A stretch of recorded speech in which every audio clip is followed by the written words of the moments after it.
Hi there, and welcome to the Atlantic Festival's Ideas stage. Thank you for coming. I've been asked to kick things off today by reading a poem, and I'm very grateful for the opportunity to do so. This is a poem that I wrote last April, in the first and to me most bewildering phase of the pandemic, when the outer world was locked down, cancelled, eerily quiet, and the inner world was a kind of non-stop, high-pitched emergency signal. Largely, I think, because they had nothing else to do, a lot of people read this poem and responded to it. It definitely captures something, if only the feeling of disorientation as we first slid into this thing that we're obviously still not out of. So, thank you for listening. Coronavirus Prayer. Dear Lord, in this, our hour of doorknobs and droplets, when masks have cancelled our personalities, in this, our hour of prickling perimeters, sinister surfaces, defeated bodies and victorious abstractions, when some of us are stepping into rooms humid with contagion, and some of us are standing in the pasta aisle, in this, our hour of vacant parks and boarded up hoops, when we miss the sky-high roar of the city and hear instead the tarp that flaps on the unfinished roof, the squirrel giving his hinge-like cry and the siren constantly passing, to you we send up our prayer as follows. Let not heebie-jeebies become our religion, our new ideology with its own jargon. Fortify us, Lord. Show us how. What would your saints be doing now? St. Francis, he was a fan of the human. He'd be rolling naked on Boston Common. He'd be sharing a bottle. No mask, no gloves, shielded only by burning love. But I don't think we're in the mood for feats of antic beatitude. In New York City and in Madrid, the saints maintain the rumbling grid. So bless the mailman and equally bless the bus driver, vector of steadfastness. Protect the bravest, the best we've got. Protect the rest of us. Why not? And if the virus that took John Prine comes, as it may, for me and mine, although we've mostly stayed indoors, well, then, as ever, we're all yours. Until further notice, amen.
Appearing today, Speaker of the House Nancy Pelosi, Albert Bourla, Dr. Anthony Fauci, Jeff Daniels, and Dan Futterman.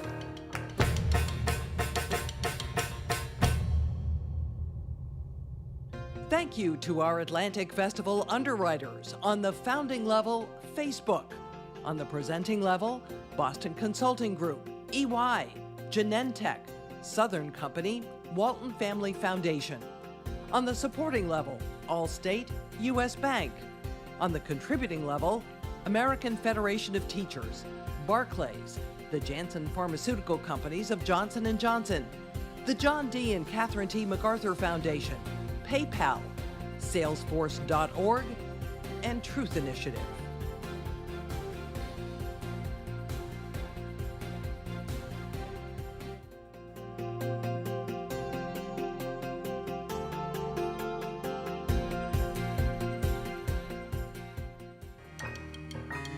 Here's the editor-in-chief of The Atlantic, Jeffrey Goldberg. Hi, everyone, and welcome to the Atlantic Festival. I hope you've been with us for a little while already. I'm going to be talking right now with the Speaker of the House, Nancy Pelosi, a perennial guest at the Atlantic Festival. Thank you, Madam Speaker, for taking time out. I know it's a somewhat busy week, but we always appreciate your giving us some time at the Atlantic Festival, and we really appreciate it. So thank you for coming. My pleasure to be here. Thank you. Yeah. Great, great. So why don't we, I mean, I'm hoping that since we have a little bit of time, we could talk about some deep things, but let's talk about some issues of the moment. If you could just kind of give us the state of play as of today in terms of both the infrastructure bill and its apparent decoupling to the larger domestic policy spending bill. Where do things stand with you? Well, first, let me thank you again for the opportunity to chat. This has been something I've always looked forward to. As I've said to you all before, when I was in high school, which has been a while ago, I always I subscribed to the Atlantic Monthly, as it's called then. I loved reading it, and one of the reasons that in our school that we all had to subscribe to the Atlantic Monthly was because we wanted to be good writers. And we were told you couldn't be good writers unless you read good writing.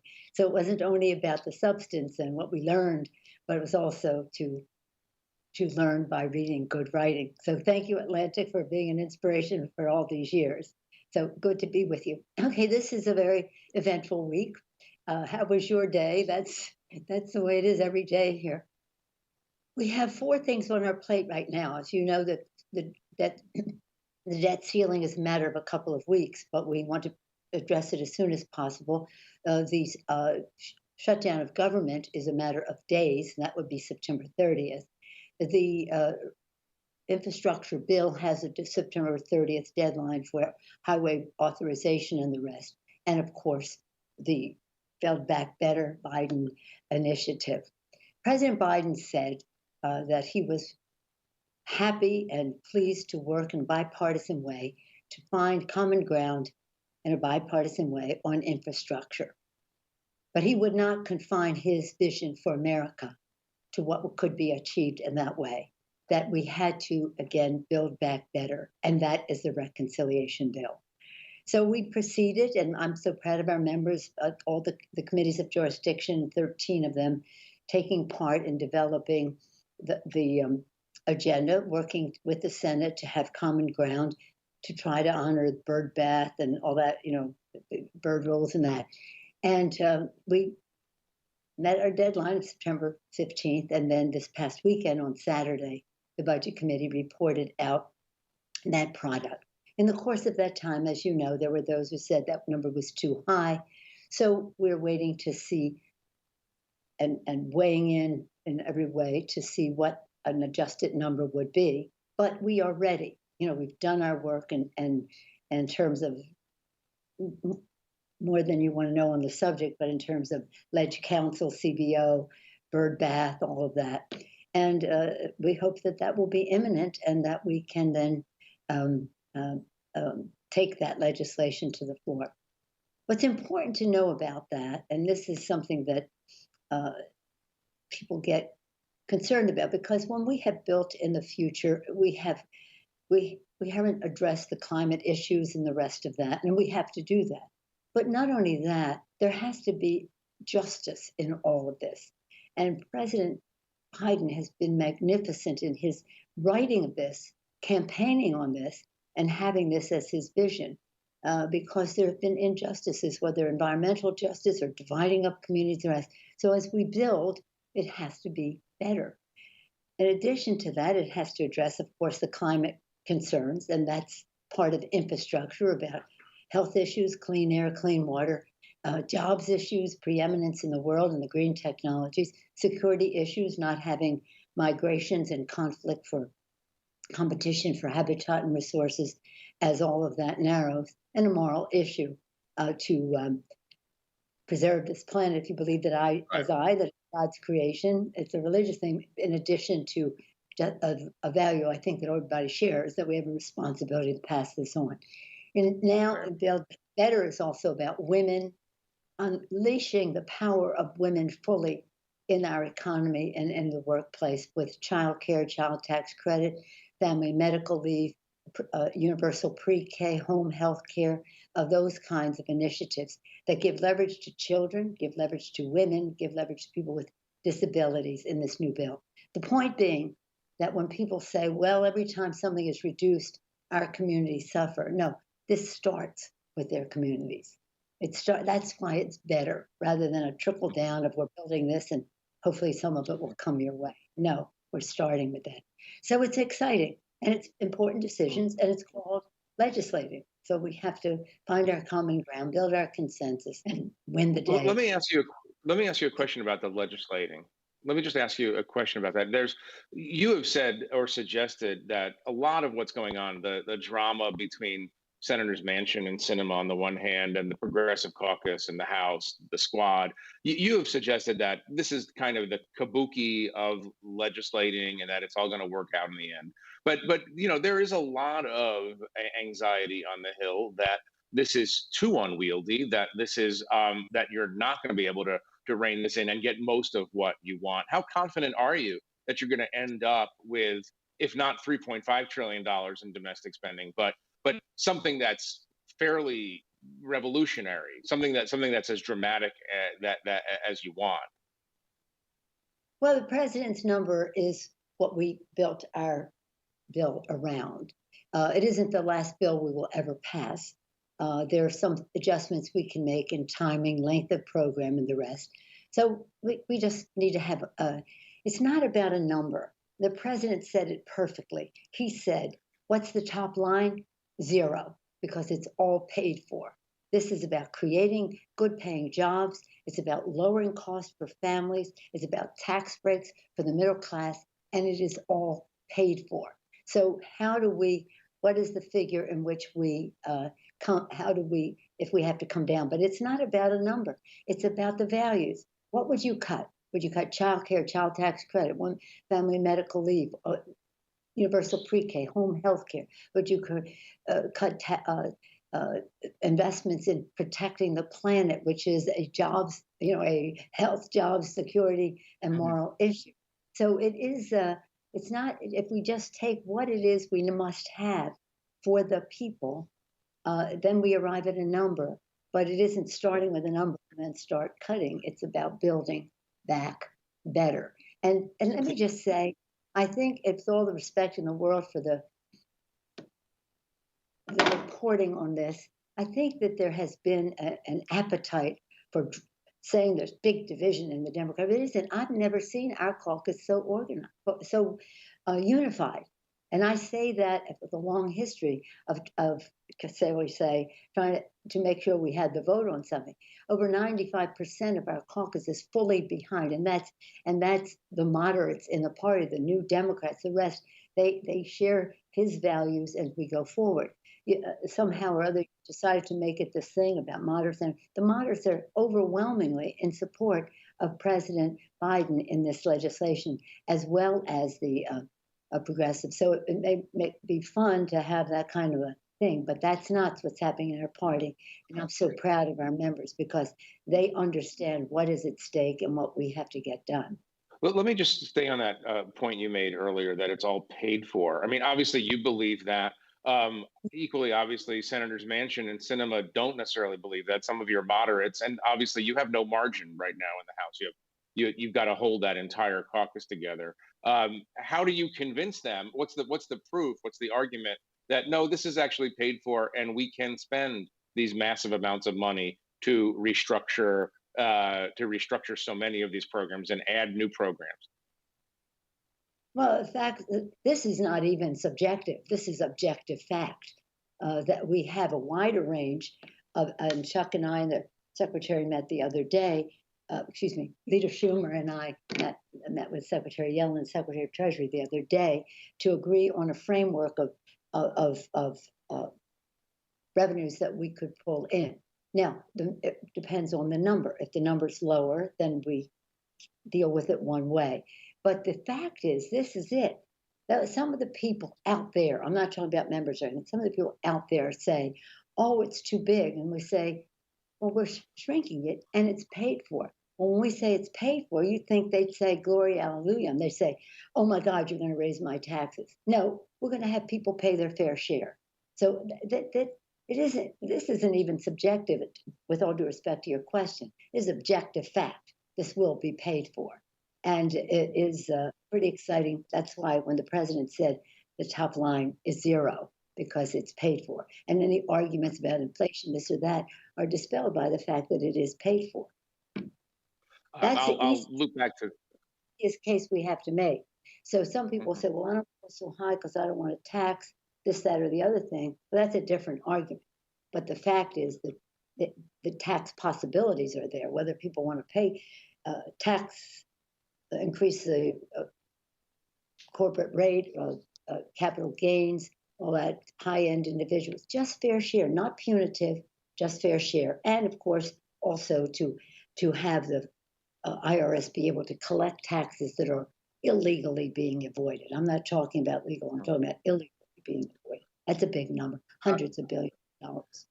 We come back to this in a second, but there's a larger question, and there is something that's true about coverage of this, which is that we in the media we tend in this instance and probably in other instances to spend more time thinking about the number than what's in the package, and I want to get to that.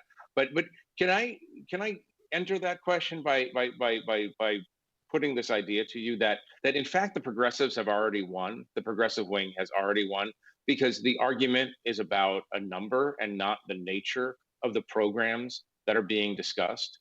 I mean, do you feel like the progressive wing is fully ascendant? You may ask that question, but this is President Biden's vision. This is his agenda, which is fully supported by House and Democrats across the board.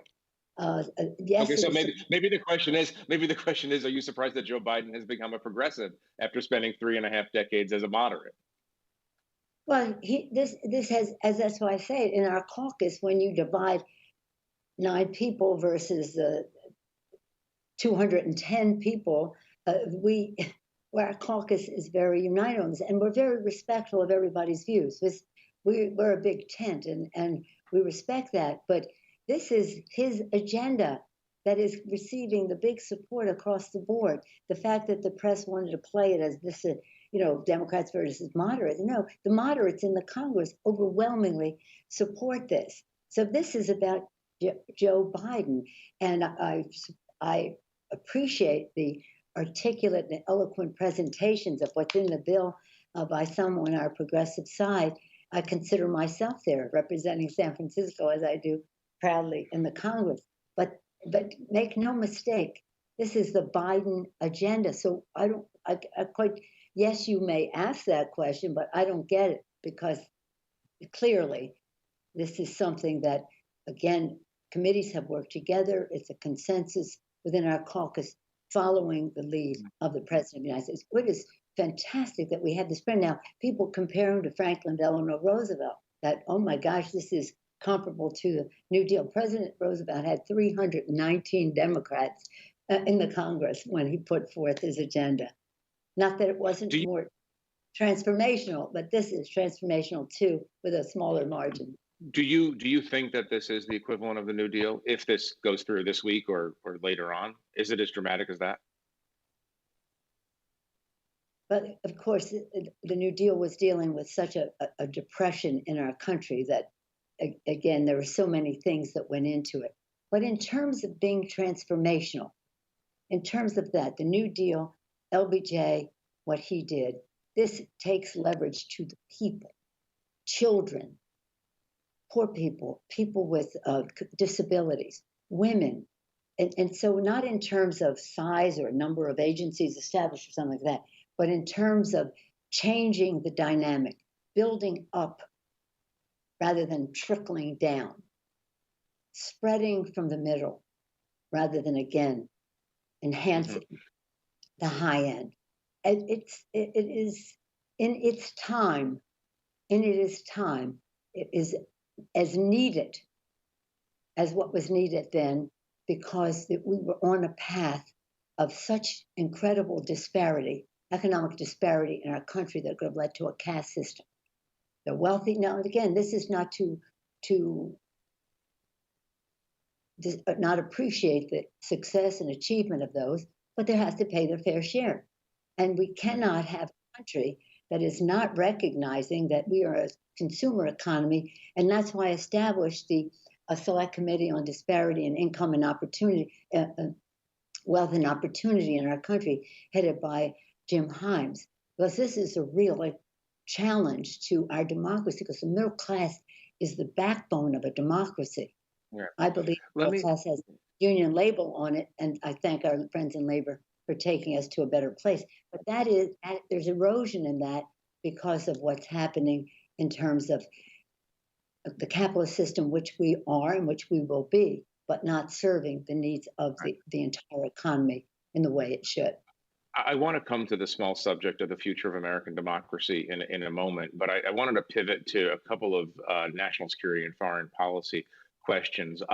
We're seeing reports today that 220 female Afghan judges have gone into hiding for fear of the Taliban. We see the Kabul University banning women and universities in Afghanistan banning women. Give us your view a few weeks out of the Afghanistan withdrawal, the way it was done, and the fact of it itself and its impact on women. Well, the impact of women in Afghanistan is probably one of the reasons that there was public support for us staying there so long. I think that President Biden made the exact right decision. It was long overdue. We should have been out a long time. We should have stayed longer in the beginning to get the job done instead of going to Iraq. But that's another conversation. We had to leave. There were 3 stages of it: the decision to leave, the timing of it was established by President Trump before, but nonetheless to leave, A. B, the retrograde, what you call getting out our troops, our military out, was done safely. The third piece, the evacuation.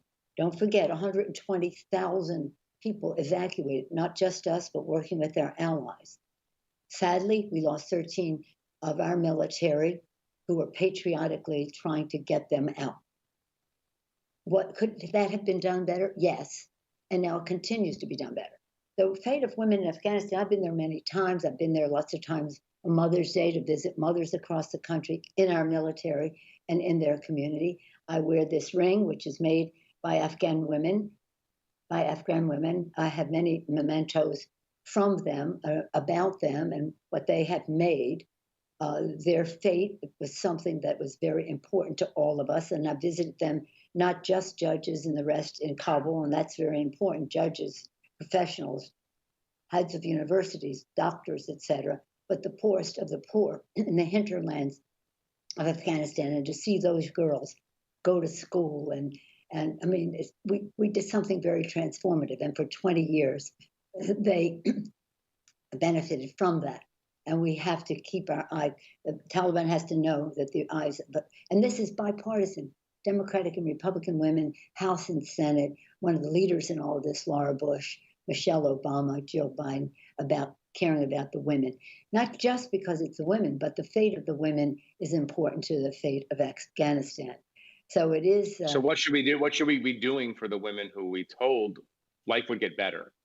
What should we be doing? What do we owe those women now? It did get better. It did get better. There's no turning back on the education of those girls and the rest. But we have to keep a bright, shining light on Afghanistan and the Taliban so that they know we're watching what's happening with that. And that if there are things that they need, because they will need cooperation internationally, that it is contingent about how women are treated. It's a very dangerous situation. There's no question. There's no minimizing that. But we have to use every possibility that we have for the women of Afghanistan. And the bill that the Republicans voted against, it was a bipartisan bill, actually, in terms of the country. The CR has very specific provisions in the bill for how we help the Afghanis who are coming here now. That's why it's important to pass that continuing resolution. to keep government open, of course, to meet the needs of those affected by Ida, but also significant resources to help the transition of Afghanis into our society. One other foreign policy question. Last week, there was a kind of a little bit of an eruption around the funding for the Iron Dome anti-missile system. And there are a lot of people who are arguing that, well, even though it passed, this is further proof that the Democratic Party is moving away from support for Israel. Can you frame out, just take a minute and frame out the state of that discussion within your caucus? First of all, I totally disagree with your characterization, not yours, but that you referenced. It's a Republican tactic. The support for Israel has been and will always be bipartisan in our caucus. Some of our members do not want to support the Iron Dome here. It's going to be in our bill. It's already in our appropriations bill, which passed the Congress. But again, there was a thought, well, let's move it up and have it here. Okay. Just because some members, because of their constituents and the rest, didn't vote for that doesn't mean they don't support our relationship with Israel. Just take that out of the equation. It's a Republican tactic to say that, but it is historically always so that it has been bipartisan. It will continue to be bipartisan.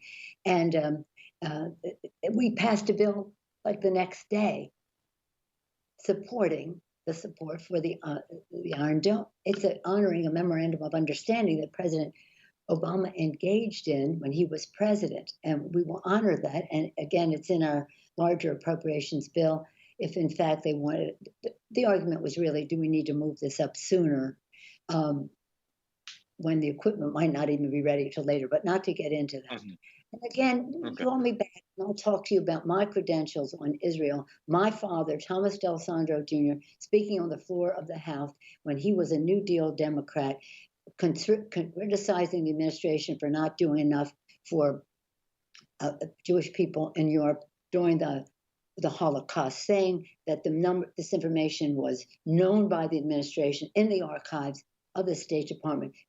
He worshipped at the shrine of Franklin Roosevelt, but he disagreed, and he disagreed that Franklin Roosevelt the administration wasn't moving quickly enough to establish a Jewish state in Palestine. So I come to this in the DNA, and I resent any characterization to somebody else about what the Democrats are when it comes to Israel. It's in our national interest to support Israel. It's in our value system to do so as well. Right.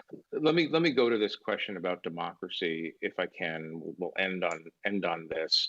Talk about January 6th, but it seems as if we've entered possibly a new phase in American history in which one of the two major parties no longer is predisposed to accept the verdict of the popular vote and the electoral college vote.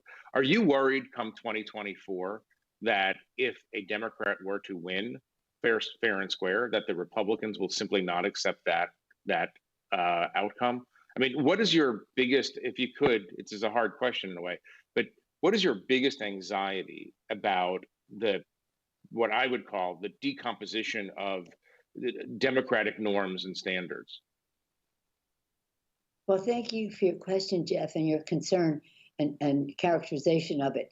Here's the thing. On January 6th, there was an assault on the Capitol, a day fraught with meaning in terms of the Constitution, because that's the day we accept the numbers of the Electoral College. So that's why they came. They assaulted the Capitol, the symbol of democracy to the world. They assaulted on a day.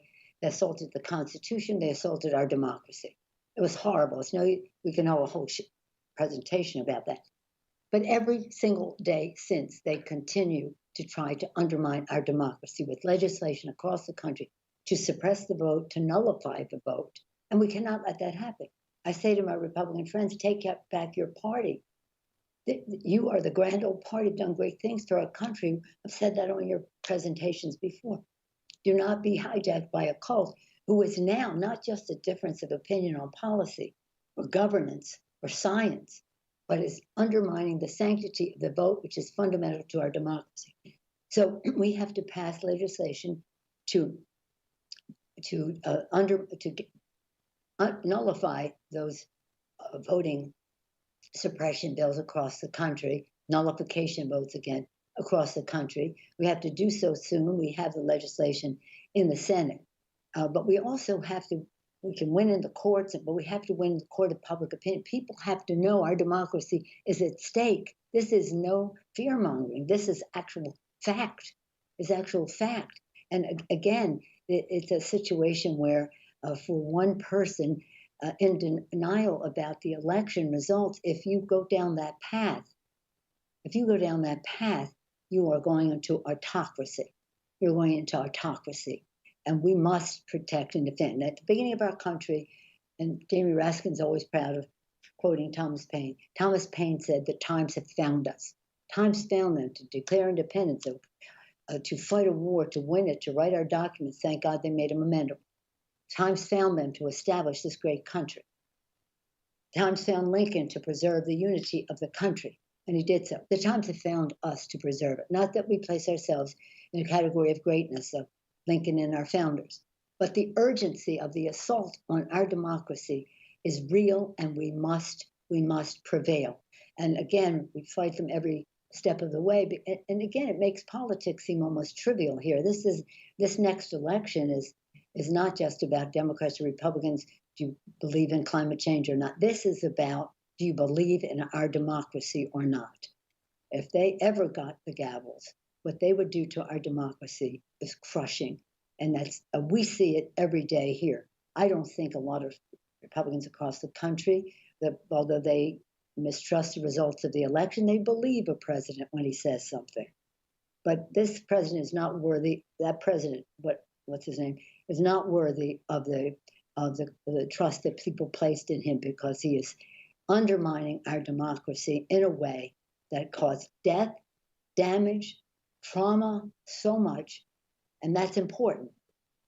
But nothing as important as our democracy. We take the oath to protect and defend the Constitution.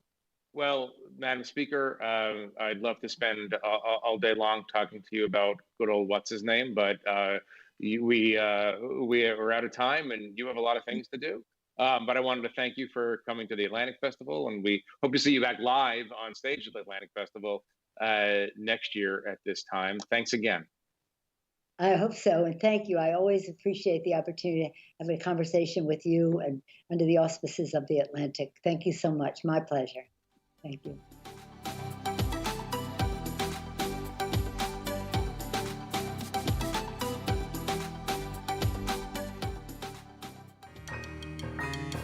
Please welcome Today Show news anchor and MSNBC anchor, Craig Melvin. And a good afternoon to you.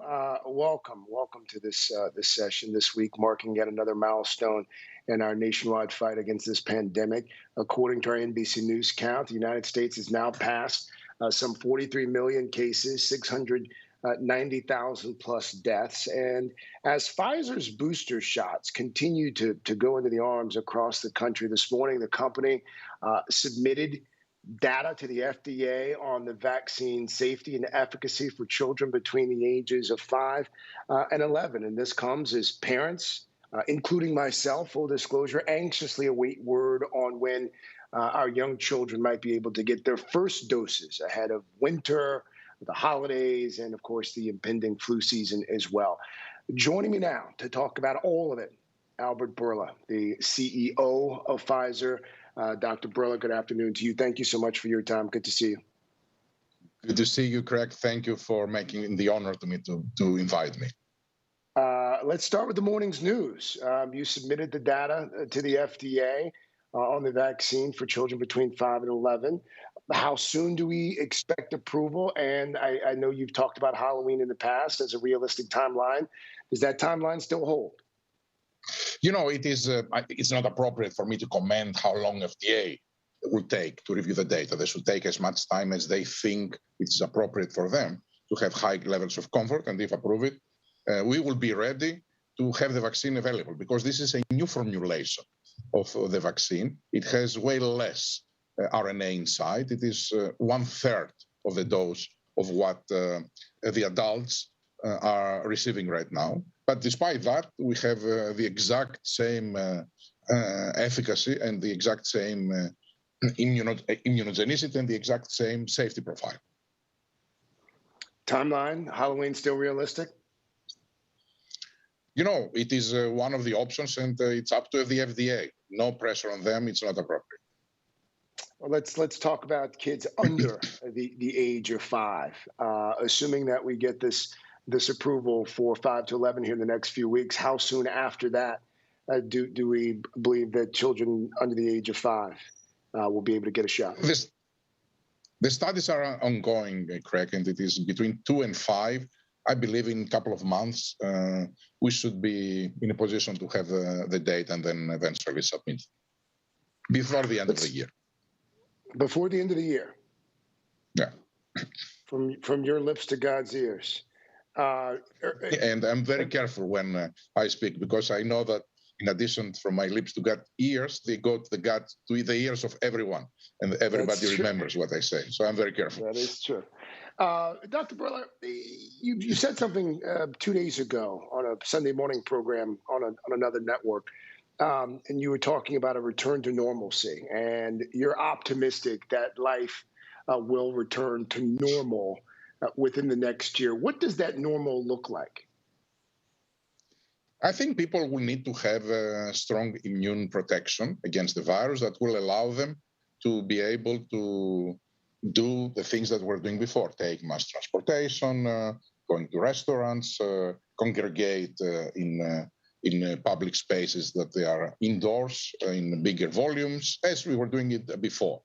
In order to accomplish that, we need to have people having significant immune protection. And I think right now, with the third booster that everybody will be receiving, the third booster that people will be receiving, they will have very strong protection that we need to see for how long will last, but likely for a year.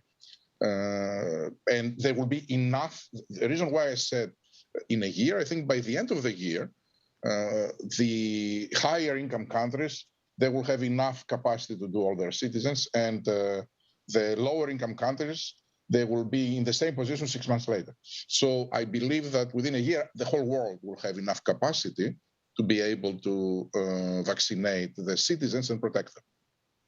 Here in the United States, do we believe that masks are going to be ubiquitous for the foreseeable future, or do you think that as we return to normal, folks will likely stop wearing the masks in public? I think as we return to normal, people will likely stop wearing masks in public. That was actually the recommendation, if you remember, of the CDC before we see the waning of the immunity and then the rise of the Delta variant. So with everything we know right now, people fully vaccinated, likely they will be able to live their lives almost like before. Let's talk about the boosters for a bit. President Biden, as you know, got his on Monday. There have been some reports of rocky rollouts, some long lines, some confusion still over who should be getting the booster, depending on where they live. How do you think it's going so far, the booster rollout? I think it's going very well. Look, what we are seeing, it is what democracy is all about. People should have an opinion. You are not in a situation that you can ban people from saying what they believe. So when people are saying what they believe, they are people that believe differently. So that it's regular that will lead to some confusion. Eventually, we have processes in a democracy. The process is the FDA that will approve or not a product. The process is the CDC that will issue a recommendation or not. Those things have happened. And right now, we are already rolling out the boosters to those that they want them. And I believe that that will be very successful.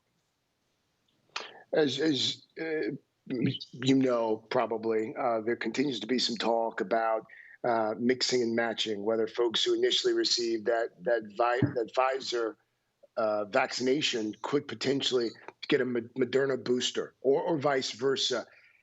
Have you looked at that at all? Have there been any conversations between Moderna and Pfizer about that? We haven't done studies ourselves to see if our vaccines, for example, can be boosted by Moderna, or if Moderna's vaccine can be boosted by us. I know, though, that many governments have done those studies, including here in the US. I know that the NIH are running studies for all three registered vaccines, J&J, Pfizer, and Moderna, and they try to see if they can boost one with another. The data are not complete yet and have not been released. And also clearly, there is no indication in the label. So FDA has not approved something like that. The World Health Organization, the WHO, has opposed boosters, arguing that more countries should be getting first shots, poorer countries. The CDC in Africa, I believe less than 5% of the population of that continent is fully vaccinated. There have been some who have suggested that perhaps a sharing of intellectual property so that the vaccine could be made more widely available to these poor countries. That's something that should be considered.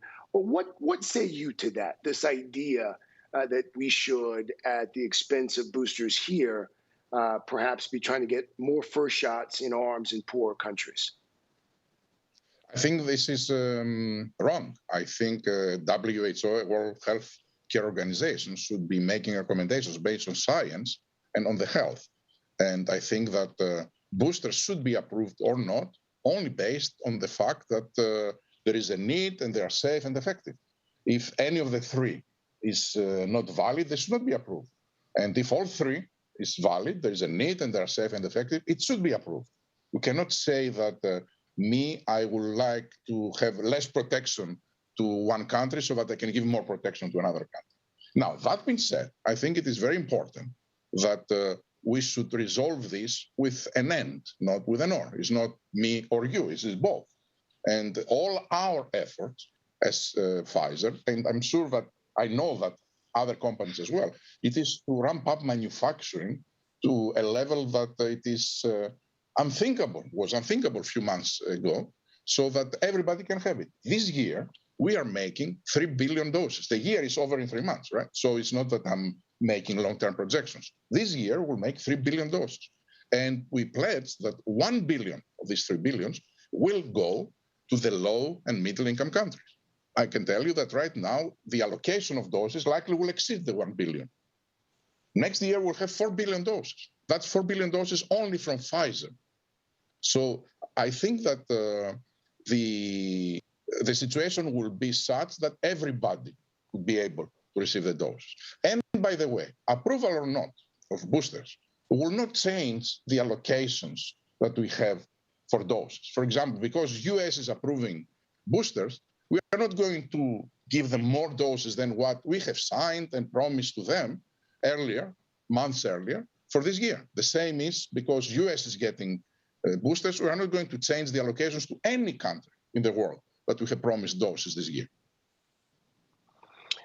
I want to go back to something that we talked about just a few moments ago with regards to children, specifically, Dr. Burla, because is it your thinking that once the 5 to 11-year-olds start to get vaccinated, you take the sheer number of children in that group that we have in our country, and you add the folks who've already been vaccinated, fully vaccinated, then you add the folks who've already had COVID, who have some level of immune resistance in their system. Is that how we reach herd immunity once the kids start getting shots in arms here in the next couple of months? I think so, yes. You need to be able to have immunized a very large part of your population. It depends on the variant. It used to be 70% of the population needs to be vaccinated to start seeing herd immunity.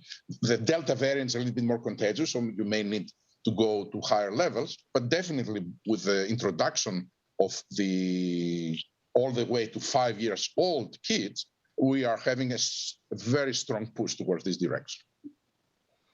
How concerning are future variants to you? You know, I don't think we should be scared about them, but I think we should be prepared for them. The current variants, there are a lot of them. Every time that one is emerging, we are testing it. We are having a surveillance system that we are getting the variant and we are testing if our current vaccine is effective or not. And if we suspect that it might not be, we start immediately producing a vaccine that it is tailor-made for this variant. We have done it twice so far. When we had the Beta variant, it was the variant that first originated in South Africa, we immediately started and we developed a vaccine that was tailor-made for the Beta variant. We didn't need it because eventually it was proven that the current vaccine has extremely high effectiveness against the Beta variant, so we put it on the shelf. When Delta appeared, we started the same. So right now we are in the middle of the process of producing a specific for Delta variant vaccine. It is 99.9% probability that we will not need it. The current one has been proven that it's very effective. But we didn't want to lose 3 times and discover maybe that we need it after it was too late and it was many people behind. We will continue doing that. So we will always try to be ahead of the virus, and we will try to be able to have the right immune responses and with the right vaccines if it is needed. We are also working, as you know, on treatments. And we announced yesterday, I think, that already we initiated our 3rd study with an oral, a pill treatment against COVID. There are 3 right now that we are running for a pill. If that's successful, and we will know before the end of the year, that will be an additional way not to worry about COVID, because that will be an additional tool for those that are unfortunate and they conduct the virus to be able to have a treatment. So yes, we need to be alerted about variants, but if with everything I know right now, I don't worry. Have the initial trials with the oral treatments, have those trials been promising?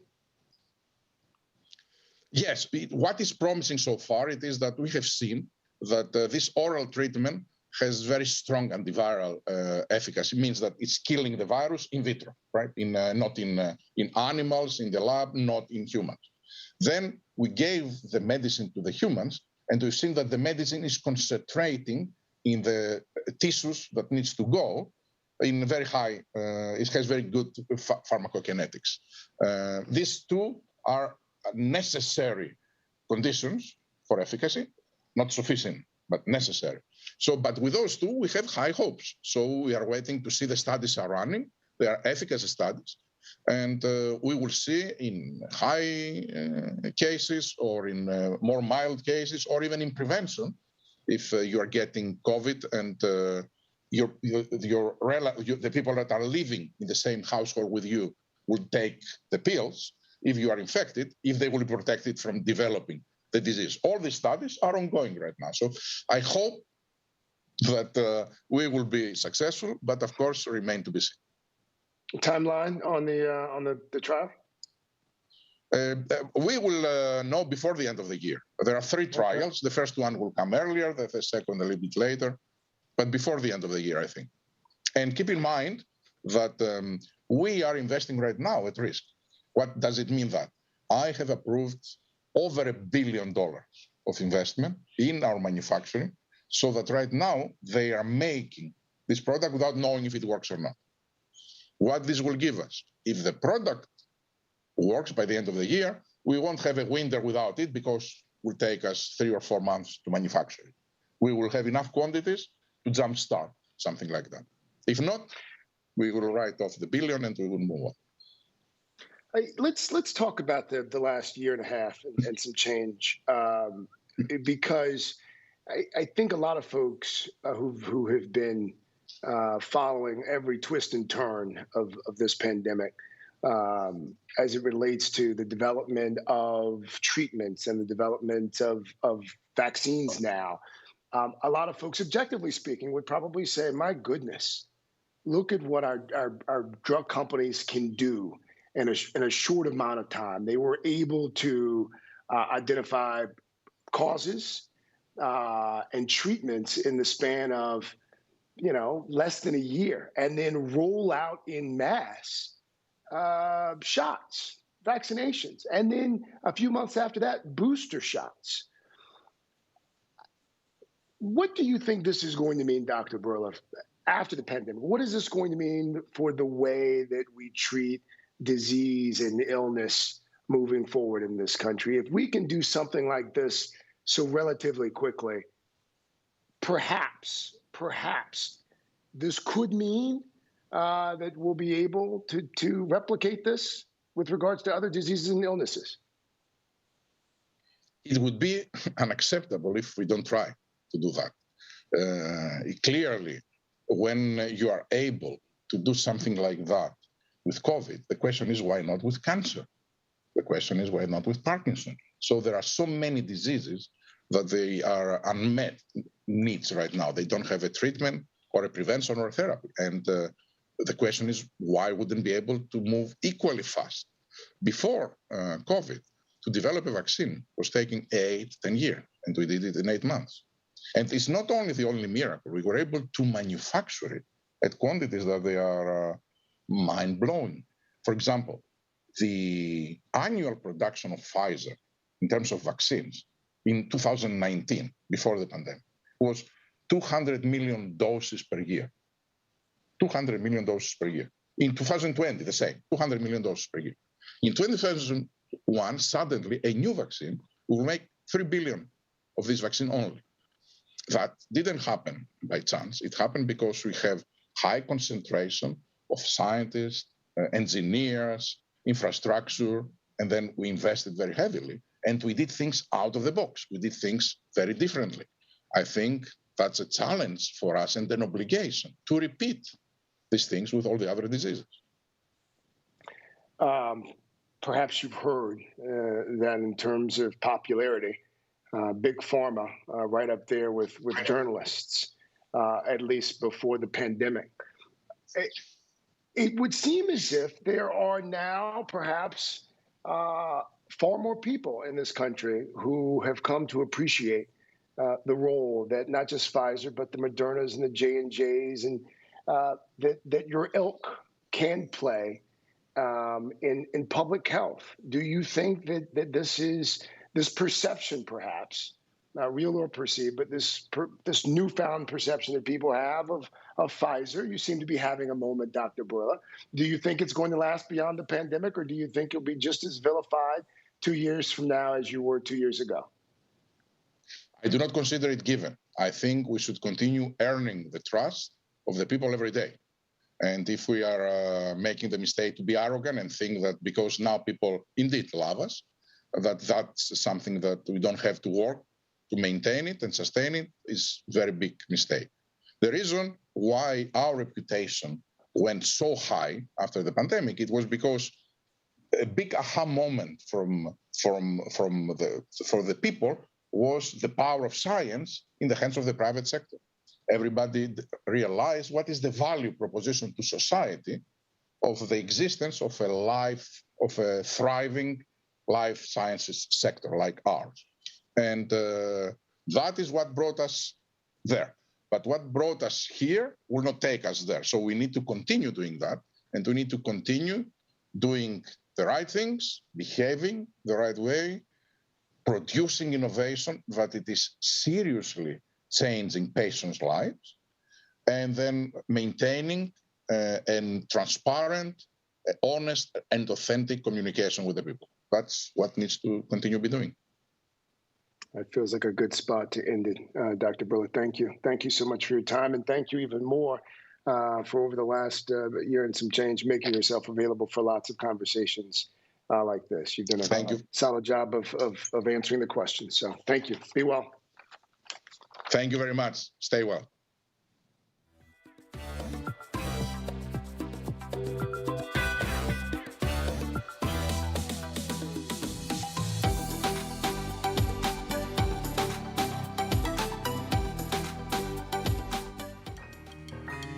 For a session produced by our underwriter, the Walton Family Foundation, please welcome Romy Drucker, Interim K-12 Education Program Director. The simple, joyful routine of putting on a backpack and walking into the classroom feels downright revolutionary for so many students this year. Across every segment of modern life, the tragedy of the pandemic has also served as a once-in-a-generation catalyst for positive, forward-looking change. For some, COVID-19 sparked new educational possibilities, meeting the needs of students and families creatively in all manner of settings. But for others, it exacerbated the unresponsive systems and limited choices that too many communities, especially those most in need, face. Some, whether by choice or necessity, were disconnected from the system entirely. In our time together today, we are going to hear from students and parents about how this last year was one of tragedy and triumph, and how the lessons we learned should catalyze a revolution in student success and achievement. Let's start by hearing from some of those students. Education over the last year, for me it's been difficult. I will say that it's been difficult, but overcoming it and persevering through all the different trials and circumstances that this pandemic has put us through, I've been able to, just stay true to myself with the people I have around me and my resources to just be able to succeed at the end. I feel like being a first generation student, I feel like it's a real difficult job to navigate high school without you knowing like what college really is, and especially if you're undocumented, because I myself am undocumented, so I feel like I had to be looking out for more resources, and some resources don't even they don't exist at schools. One change that I would make in education to help all kids would be to focus more on social emotional learning. One difficulty that I kind of seen with myself, and especially like with kids in the schools that I went to, a lot of people don't really fully understand themselves, don't really fully understand their emotion and how they react to certain triggers and certain things. College over the last year has been a little lonely. The year started off and I was a freshman and I didn't know any of my peers. I went to my classes, I participated in class, but when the call ended, I didn't speak to anybody outside of school. In our school, we have a GRC or grassroots campaign, which essentially is that every kid in our school, from kindergarten up, all the kids choose a campaign in their community, a problem in their community to change. Essentially, the whole point of the curriculum is to build up kids' ideology to that they can change the world around them and that they actually have the power to do so. I would advise leaders that want to work with our generation to let us be ourselves, let us thrive and do the things that naturally come to us. Everybody has their niches, everybody has their specialties, and everybody has a purpose and a reason. I think that we should focus less on trying to fit people into a box, kind of letting them do their thing and show why they're special. The students I've been privileged to listen to and learn from over these last few months are incredibly inspiring. We keep hearing that they want to make change and be a part of it. I'm excited to introduce you today to several schools and leaders who are working tirelessly to make that happen, and to create schools that are not just meeting the moment, but transforming how we prepare students for success in life. Surfskate Science exists to bring science to life through skateboarding and surfing to kids in 3rd through 10th grade. We offer weekly classes to the community for kids to learn about science, technology, engineering, arts, and math. Basically, we let the skate parks and the oceans be their lab. The pandemic has forced us to think outside the box, but we are excited for Surfskate Science to keep evolving to meet the needs of the community. Engage Detroit is a homeschool co-op, and we service Black families in the city of Detroit and make sure that they have the tools they need so that they're successful with homeschooling. Ultimately, every parent wants their kid to be successful. But historically in Detroit, schools have really been bad for Black children. And so we want to make sure that those parents are really rethinking education, because education is every moment. Zucchini's Homeschool Co-op is a learning pod for 4 to 10-year-olds. We use student interest to drive learning through hands-on, play-based activities. Children should enjoy what they're learning, and it should be a place where they can all be nerds together.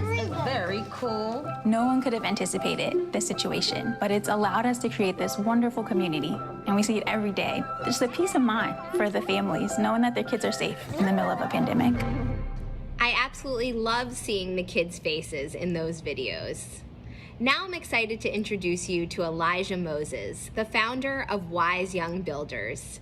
Since its founding in 2010, Elijah has taught hundreds of students math in new and exciting ways. Let's learn more together. I really began learning construction from my grandparents. They taught us how to build and use tools at an early age. So I believe in building. I want my son to be able to learn the value and the skill set and everything that you can learn from it. It helps your critical thinking, your problem solving, but it also is a way to make a living. People in the community begin to see like, oh, you're teaching your son. You have to teach our sons. So we started our first group with 18 kids, and we never looked back from then. I am Elijah Moses, and I founded Wise Young Builders. At Wise Young Builders, we teach math and problem solving through real-life application using carpentry skills. We operate in school, after school, and summer camp programs. Through these programs, we focus on 3 major things: early exposure to careers, math, and then building skills. Measure 3 inches down. We have this thing called the math monster that kids are really afraid of math. But they're not actually afraid of math. They're afraid that they can't solve problems. When we take it out of the theory and put it in practical form, kids can see it come to life. One thing about Wise Young Builders that is probably the best part of it all, children are completing things that they started, and it's always tangible. You can never take that experience of achievement from them. We're hoping to produce the next set of nurses, doctors, police officers, firefighters, store owners, you name it. Good job. Now, we are not trying to build carpenters. For us, it's about exposure.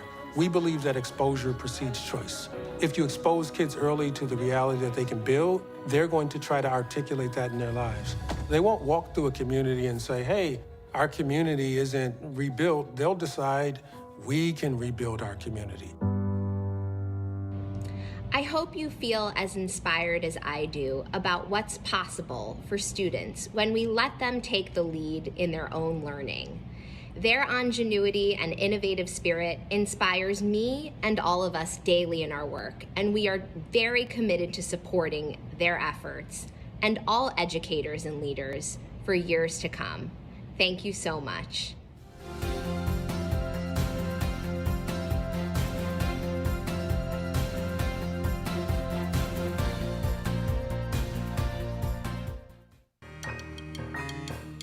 Here is Atlantic staff writer Ed Young.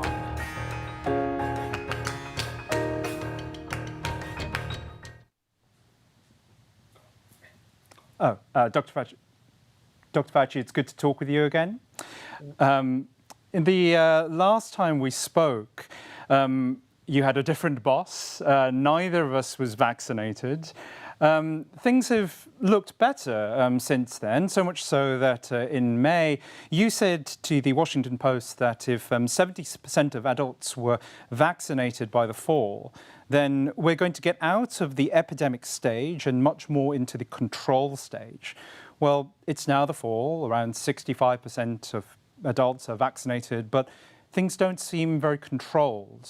Hospitals are still struggling, death rates are high. What went wrong? Well, I'm not so sure anything went wrong. I know something came onto the scene that made everything really very different. And Ed, I'm sure you know what that is, but I'll mention it. It's the Delta variant. So I don't think anything went wrong in the sense of what we were trying to do is to get as many people vaccinated as we possibly can. Well, you know, we don't have 70% of the population fully vaccinated. We have about 55% of the total population fully vaccinated. We still need to go a ways. We know now, you know, and I think most of the viewers may not realize that we have about 70 million people in this country who still are not vaccinated. That is particularly problematic when you do that in the context of a Delta variant, which is really substantially more transmissible than what we were dealing with at the time that you and I had that discussion. So again, we always can do better. So I don't think one should say, well, there's nothing we could have done better. But I don't think you could say something went wrong. I think what we have is a formidable virus, which we've realized right from the very beginning. And these kinds of surges that we're seeing regarding Delta are not isolated to the United States. I mean, the entire world virtually has been hit by this. So now that we are in this situation, how do we address it? We do know that the vaccines do work really quite well against Delta. There are breakthrough infections that I'm sure we'll get a chance to talk about, but that's because no vaccine is 100% effective. What the vaccines have done quite well thus far, we'll have to see about the durability of that protection, but what they've done quite well thus far is to prevent people from getting to the hospital and ultimately dying, because if you look, even with the breakthrough infections, which naturally will occur when you don't have a 100% effective vaccine, that the deaths overwhelmingly are among people who are unvaccinated. So bottom line, at least for this part of the conversation, is that we have within our grasp, within our power, the ability to have a major impact on what we're seeing now with the numbers of infections. We've been well over 100,000 infections for quite a while now, and hospitalizations were up and deaths were up. Right now, it looks like we're turning the corner a bit with a diminution in the number of cases and a diminution in the number of hospitalizations. Deaths are still going up, but that's usually a lagging indicator of what's going on in the community. And Tony, I don't disagree that the vaccines have been extraordinarily effective, perhaps more so than anyone could have hoped for this time last year. That said, many of the folks who I've spoke to who work in public health and other disciplines have suggested that the US has put too many eggs into the vaccine basket, and in some cases traded them off against other interventions that are important. The move away from indoor masking in the spring as one example, the continuing insufficiencies in testing as another. Would you agree with that? Do you think that we have overemphasized vaccines at the expense of other strategies? No, well, I think what you said is partially true, Ed. It's a little bit more complicated. I think it's not one or the other. I think we've placed a lot of emphasis on what is known historically and in real time now as a very, very high impact pharmacologic intervention in the form of a vaccine. I mean, there's no doubt about that. I don't think we have overemphasized it. Regarding at the expense of others, well, you know, when you get to the situation with masking, that has really been a very complicated issue, and it's understandable how people might have that impression of what's gone on. You're right. At the time that the CDC made that change in the mask guidance was at the time just when Delta was starting to really, really go up. I mean, I think obviously now, if they were to look back at that and see about that decision, they would say, given the context of what Delta has done, likely that should not have been the policy back then. But they quickly went back, and I know this can be confusing, and in fairness to them, they quickly went back when we saw that Delta was a really quite a formidable foe here. If you want to make it a metaphor, it is a foe and we're at war with it, that in fact we do still need to have masks even if you're vaccinated, when you're an indoor congregated setting in which you're in a location where there's a lot of dynamics of spread. And quite frankly, as we got into the summer, that essentially, with very few exceptions, became the entire country. When you look at the orange and red on the map, you know, it essentially became an orange and then an almost totally red map. So surely masking, it would have been nice if not nice, that's not the right word. It would have been preferable had that been done earlier. But I think the testing thing, you do have a point. We have really, and I've said this, Ed, if you go back over the records of the many things that we've said in discussions, I've always said, right even before this administration, that we should be flooding the system with easily attainable at-home testing so people can get a good feel for themselves, their families, their workplace, about who is infected and who is not. Just the fact that we have very highly effective and safe vaccines should not make us move away from intensity of testing, because testing is going to be very important, particularly when you have a virus in which you will have breakthrough infections. I mean, I think people need to understand, and maybe that's kind of an unfortunate terminology that's used because it essentially gives it a connotation that the vaccine has failed. Well, if the vaccine prevents you from getting sick, prevents you from losing work time, prevents you from getting to the hospital, and prevents you from dying, that's a really, really successful vaccine, even if you have a breakthrough infection.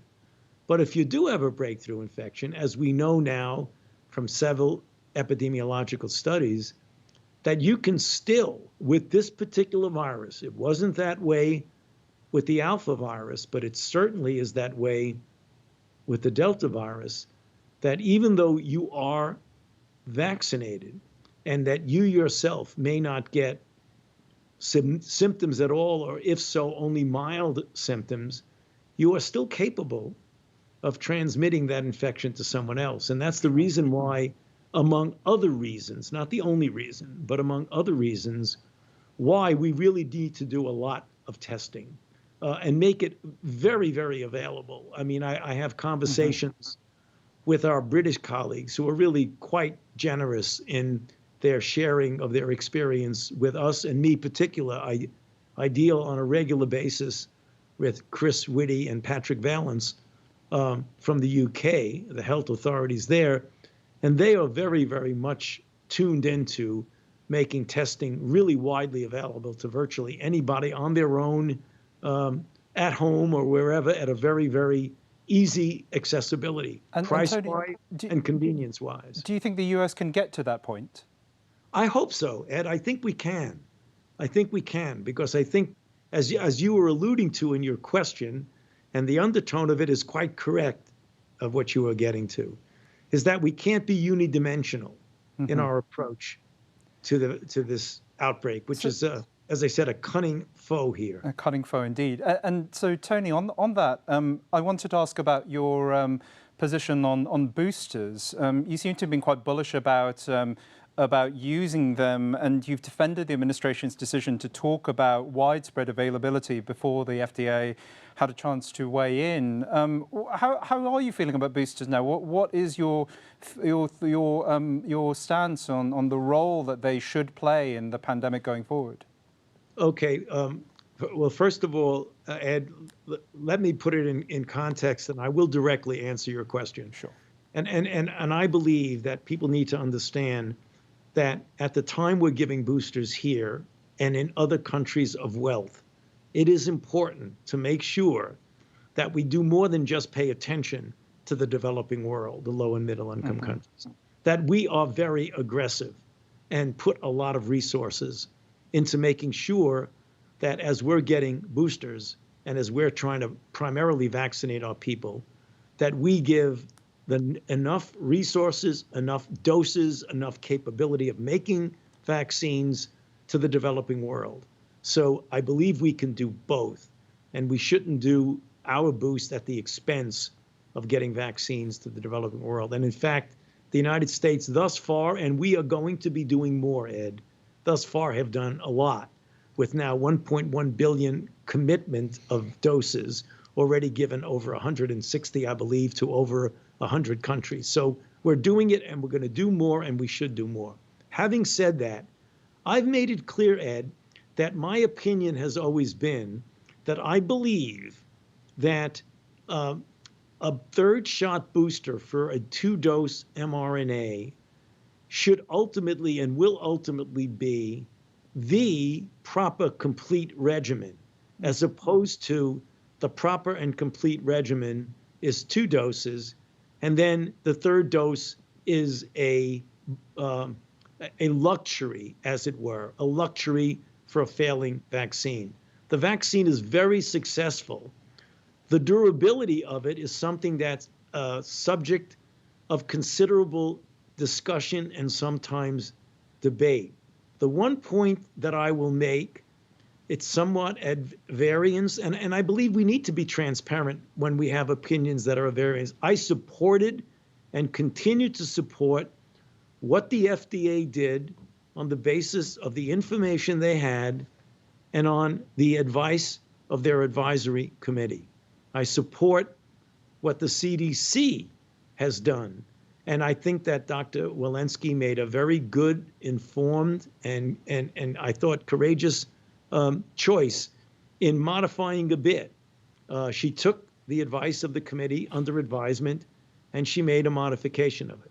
The way I feel as a physician and as a scientist and a public health person, that I think it is not entirely correct to make this very strong gap and dichotomy between waning immunity that gets you waning for protection against hospitalization and death, and waning immunity against infection, mild to moderate disease. It is an assumption that is okay to get infected and to get mild and moderate disease as long as you don't wind up in the hospital and die. And I have to be open and honest. I reject that. I think we should be preventing people from getting sick from COVID, even if they don't wind up in the hospital. And somebody can say, well, wait a minute, you're talking from both sides. No, you can support something that's done given the current information. And I think given the current information about waning immunity for hospitalization and waning immunity and looking at the safety issues that relate to the context of young people, young men particularly, who might be at a risk for the very rare occurrence of the myocarditis, I take that all into context, which is the reason why I still thoroughly support what the CDC has done. However, I believe that ultimately, and I want to underscore that, and I do that slowly, Ed, because as you know, as well as I, every time I say something, something gets plucked out of it and it will be out of context. I say that ultimately I believe that the optimal regimen for the vaccine, for the mRNAs, is going to include that third booster shot. And Tony, do you feel that that's been communicated, the idea that the plan was always going to be 3 doses? Because I sort of feel that it hasn't been, which sort of leads to where we are now, where 2 is considered full and third feels like an extra, and in some places, some people would argue unnecessarily so. Well, Ed, I'm glad that you asked the question the way you asked it, because, you know, I know you're a smart interviewer, and you asked that, but we did not always know that a third dose would likely be an important part of the proper complete regimen. You recall, we went through it together, that in the early trials, we started off with a prime, followed by a boost, 3 weeks for Pfizer, 4 weeks for Moderna. The results were so strikingly good, both in the animal model and in the phase 1, phase 2 trial of the induction of a high level of one of the parameters of immunity, which is neutralizing antibody, that given the emergent nature that we were having a lot of people in this country and in the world dying, that we didn't have the luxury to say, wait a minute, you know what we're going to do? We're going to try multiple different doses and make sure we get it just right. We were in an emergency situation. So we went with what was really good, a prime and a boost that already the track record has shown you that it has saved millions of lives. If you look at the difference between unvaccinated people and vaccinated people with regard to hospitalizations and deaths, the vaccines have been overwhelmingly successful. What we did not fully appreciate, and there was no way of knowing it, what the durability of that would be. Now, all right, we know people, and I'm an immunologist, and I know what other immunologists say, which is true, that the antibody level going down doesn't necessarily mean that you're not protected, because you have memory B cells, you have T cells, but the clinical phenomenon is the thing that you need to pay attention to. And that's what we were seeing a strong suggestion of already in the United States, but a profound indication of this in Israel, that over time, protection against hospitalization was going down, starting off with the elderly and then even occurring across age groups. And without a doubt, the protection against clinically recognizable disease was going down. We did not know that during the clinical trials. What we did know, that those prime and a second shot were clearly saving millions of lives. But we were not aware at the time, or as the word you used, we always knew. We didn't always knew. What we're starting to see now and fully appreciate is that it is likely for a real complete regimen that you would need at least a third dose. Now, the question is going to be, does that mean we have to boost people every single year? We don't know that now. So when you and I have an interview 6 months, a year, 2 years from now, Ed, we'll revisit that.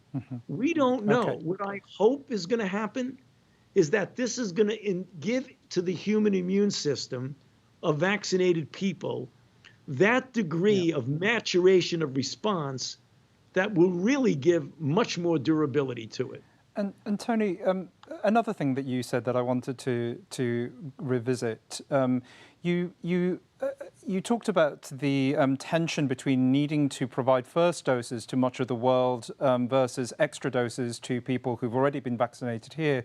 A lot of other scientists and health experts have seen that those two things as in opposition to each other, such that focusing on an incremental gain for immunity for people who've already been vaccinated here,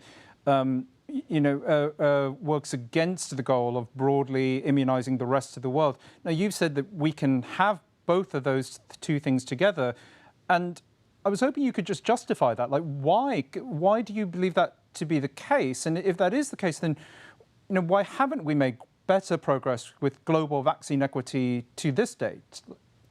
Well, I think the latter we need to do. So, I mean, anybody who knows anything about how I feel about global equity and global accessibility need go no further than the HIV experience with PEPFAR. So my feelings and my track record on that are available for anybody to examine.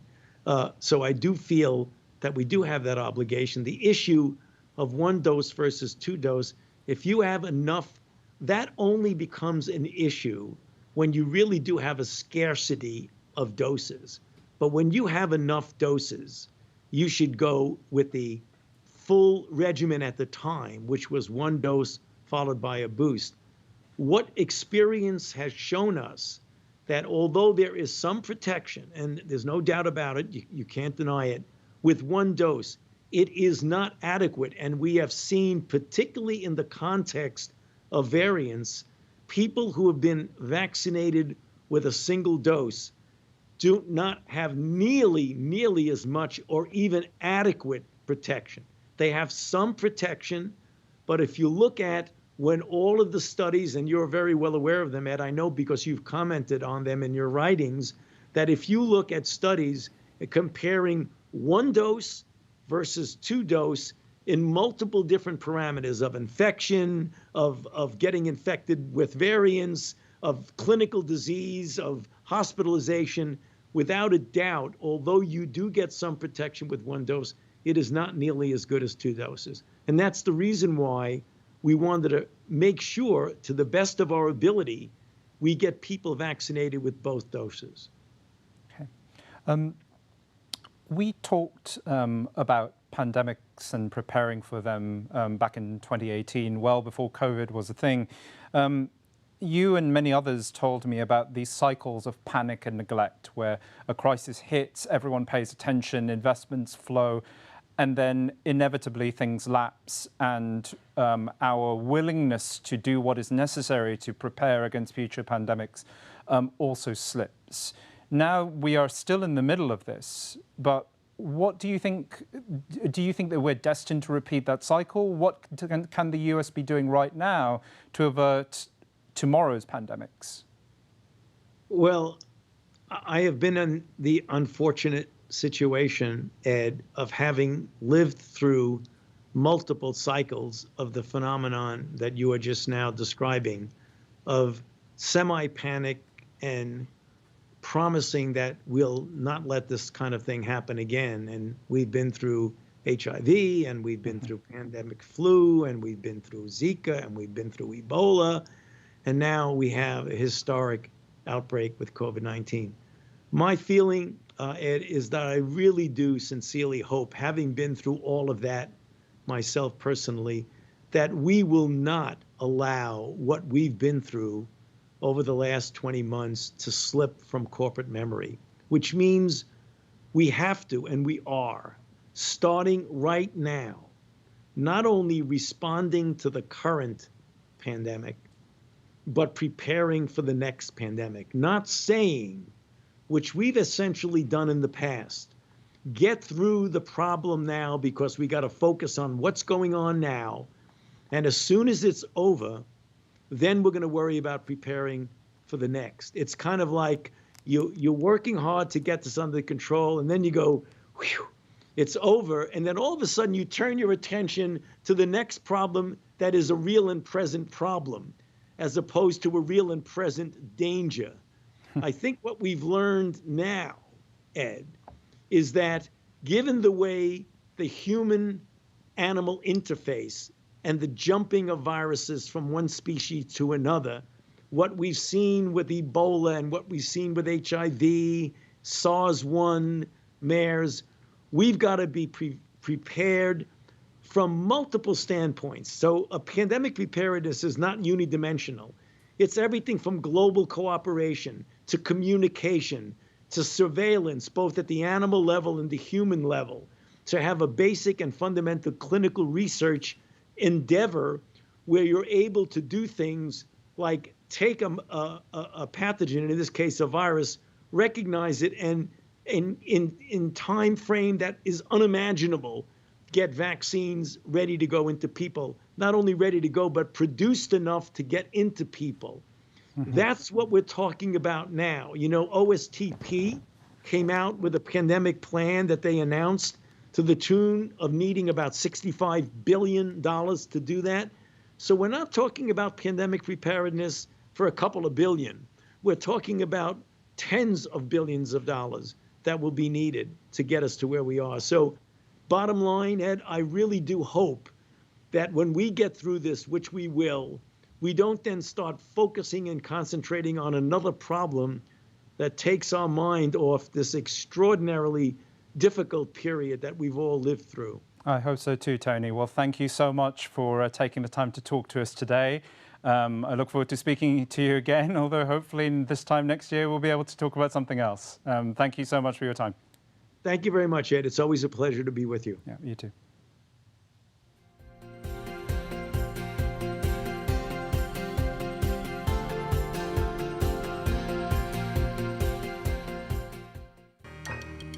And now, please welcome Atlantic staff writer Clint Smith.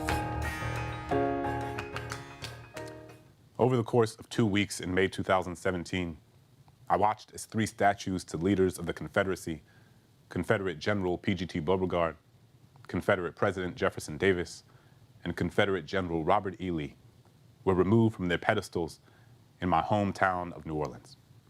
And as I watched the video of the 133-year-old statue of Robert E. Lee taken down from atop its 60-foot tall column, I thought about what it meant that I had grown up in a majority black city in which there were more homages to enslavers than there were to enslaved people. I wanted to understand how that happened and what the implications of such memorialization were. What did it mean that growing up, I drove down Robert E. Lee Boulevard to get to school, or Jefferson Davis Parkway to get to the supermarket? What did it mean that my middle school was named after a leader of the Confederacy? What does it mean that my parents still live on a street named after someone who owned more than 150 enslaved people? As I began asking these questions of my hometown, I began asking them about the country as a whole. How do different parts of our country memorialize slavery? And how do so many still fail to?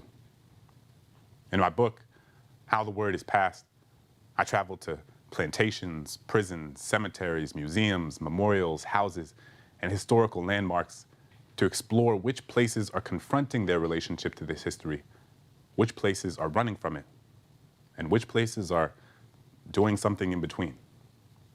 My June cover story for The Atlantic is an adaptation of one of my chapters, centered on Blandford Cemetery in Petersburg, Virginia. It is one of the largest Confederate cemeteries in the country and where the remains of more than 30,000 Confederate soldiers are buried. During a trip to Blandford I took before the pandemic, I spent the day with the Sons of Confederate Veterans as they celebrated Memorial Day, and listened as they told me a story about the Civil War and American history that was very different than the one I knew, and very different than any one that is grounded in reality. What became clear was that, for many of them, history isn't the story of what actually happened. It is just the story that they want to believe. It is not a public story we all share, but an intimate one, passed down like an heirloom that shapes their sense of who they are. Confederate history is family history. History as eulogy, in which loyalty takes precedence over truth. This is especially true at a place like Blandford, where the ancestors aren't just hovering in the background, they are literally buried underfoot. So much of the story we tell about history is really the story we tell about ourselves. It is the story of our mothers and fathers and their fathers, as far back as our lineages will take us. They are the stories that many of the Sons of Confederate Veterans and the United Daughters of the Confederacy have handed down to their children and grandchildren. But the reality is that just because someone tells you a story doesn't make that story true.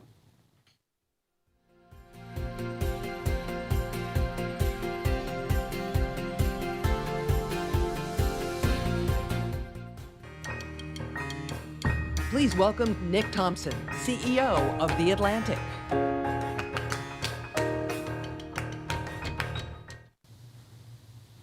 Hello, good afternoon, and welcome to our Ideas Stage. I'm Nicholas Thompson, I'm the CEO of The Atlantic, and I'm joined by Tom Fanning, the CEO of Southern Company. How are you? Oh, man, I'm doing great. Great to be here. We're delighted to have you here. Let's start with cyber war. Let's do it. You know a lot about cybersecurity. You work with the president on it. It's a big passion. But most importantly, when the next big conflict comes, the hackers are coming after you. Tell me about how you think about protecting your infrastructure. So the fascinating thing is to reimagine national defense in America. In the old days, we had these models where we had the Soviet Union on our right, NATO on our left, and we had a tank battle on Poland. Today, the battle is on our telecom networks. It's our electricity grid. It's our financial system. And the reimagination of the private sector with the government is that the private sector cannot be protected by wars fought on other people's beaches. It is here, and we must join in the effort to protect this nation's national security. So how does that work? Explain how you work with the government. So two different ways, kind of big ideas though. One is what we call, unfortunately, in the Cyberspace Solarium Commission, SICI. Systemically important critical infrastructure. You can't protect everything.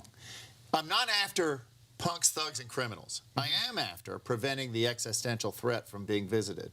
So what we got to do is identify where things in America are most important to preserve our way of life. And then once we do that, and that's a very hard job, then we create a joint collaborative environment with the government. So it's the intelligence community, it's our sector-specific agencies, it's the private sector, and it's the guys that will hold the bad guys accountable. So DOD, Secret Service, FBI, U.S. Cyber Command. We are all in the same place, either physically or virtually, and the aspiration is that in real time, we will see everything going on among and between us. So you have to protect the things most important in the American way of life. So the electric grid, power, football stadiums. Oh, yeah, absolutely. Hey, but it's not just that, right? So we have to know what's coming across the border. Yeah. They have to see what's happening. And there is joint, I would argue, compared to where we are today, benefits and burdens. So much of private enterprise today has been structured with the idea of separating ourselves from government. Can't do that anymore. We really need to turn that on its head and join with government for national security. And tell me the framework for how you think about protecting your own systems. Yeah, so look, we get attacked millions of times a day. Any company like mine is. We're reasonably big. Southern Company's about the size of the nation of Australia in terms of energy production. And so we think about it not in terms of, oh, we got to protect a particular plant or a particular asset. It really is the idea of the electricity nervous system in the Southeast. That's our power management systems. So we want to make sure that whatever we have there is protected as well as it can. Obviously, step 2, let's have something else that works in real time in an undisclosed location where we can protect both those. If this one goes out, that one picks it up. If both of them go out, we have a strategy called spare tire. And it's just like your car. Well, you have your blowout, you put that ugly thing on your car, and it'll get you from the accident to a gas station. And we can run the power system in that manner. It'll be a little ugly. I wouldn't want to run a power market with it, voltage swings, but we can still survive. The final one is very interesting, and it's called MacGyver. Let's figure out a way to withdraw from the digital age. It's roughly the way the electricity systems in America were run in the 50s. And so what we will do is effectively run the system manually. Unfortunately, all those people that used to do that in the 50s are probably dead. And so we've got to rethink how to run the system and rethink how, during the worst of times, we can keep the lights on. Well, I'm hopeful we never get to spare tire. Hey, I'm man, certainly me too. hopeful we never get to MacGyver, but I'm glad you're thinking about it. Let's talk about electricity sources. Clearly, the mix of places and methods from which you get electricity is going to change a lot over the next 20 years. Tell me where you are now and where you're going. Listen, the world is on a march to net zero, and we've got to get there as well. We've committed. We were one of the first companies to commit to net zero by 50. I know the Biden administration wants to accelerate that as near as 35, so we'll see what we can do. We're absolutely in favor of helping to support that initiative. In order to get there, transitioning away from fossil fuels. We put in place a goal to get 50% reductions by 2030. We did it a decade early. We did it in 2020. But getting from 2020, 50% to 100% is a different kettle of fish. Here's what it's going to look like at the end of the day. In the Southeast, about 50% of our energy will come from renewables. It's going to be mostly solar. We just don't have wind flows. Our wind is imported from places like Kansas and Oklahoma. Going to be about 20% nuclear. The rest of it is going to be a combination of a variety of other things. Could be hydrogen, it could be storage, it could be some pretty cool stuff, but it might be natural gas. When it's natural gas, what we're going to do, I think, is capture the carbon effluent from the production of energy with natural gas. Or what we will do is offset carbon emissions with net negative strategies, whether that's bio, whether it's direct air capture, or some hybrid. Let's start with the 20% nuclear. How are you going to get to 20% nuclear? Well, we're kind of already there. And in fact, Southern Company is the only company in America that's building new nuclear. Hopefully we'll bring it online in 22 and 23. But it's the only real new nuclear plant in a generation of Americans. It's been like 40 years. Right. And how are you dealing with storage and all the questions about that? Used fuel storage. Well, so we've got plenty of capacity on site. And one day, what I would love to do is reuse that fuel, because there's plenty of energy left in that stuff. And I think we can reprocess, reuse, and that should be the future of America. So many people are irrationally afraid of that, but we should get there. I'm on Team Nuclear with you, so off we go. Excellent. Let's talk a little bit about resiliency. We had a stormy morning this morning. It got blown off to the side of the street. Obviously, with climate change, we're going to have crazier times. How are you going to make sure your infrastructure doesn't fall down and all your solar panels don't blow away? So, Nick, this is the big deal. This centuries-old industry of mine has been built on the premise of reliability. That is how your system performs during normal conditions. The new deal is, whether it's cyber, physical, weather, you name it, is resilience. That is, how does your system perform under unnatural circumstances? And in fact, I help lead something called the Electricity Subsector Coordinating Council, where we run the national response event. So when you see these 20,000 people coming into Louisiana to help, I help orchestrate some of that stuff. Okay, what you have to think about now are, when you think about normal distributions of outcomes, work more in the tail. What if Winter Storm Uri in Texas, they plan for, say, 10 degrees of weather on the average through the day over a period of time. But what if it's zero? Right. What is the marginal cost to protect versus the marginal benefit that could be enormous? And so I think we need to rethink all of those equations. We're doing that today at Southern Company. All right. Well, we are almost out of time, but it's lovely to hear about a man who runs a company, spends half his time trying to protect it from hackers, half the time making sure it stands up and getting power to everyone. Thank you so much, Tom Fanning. Nick, great being with you. See you, bud. Cool.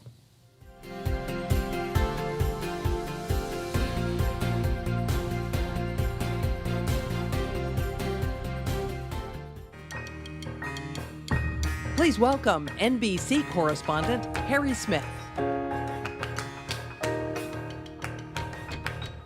My name is Harry Smith from NBC News, and welcome to this session of the Atlantic Festival. We're here to talk about a new series on Showtime called American Rust, based on the novel by Philip Meyer.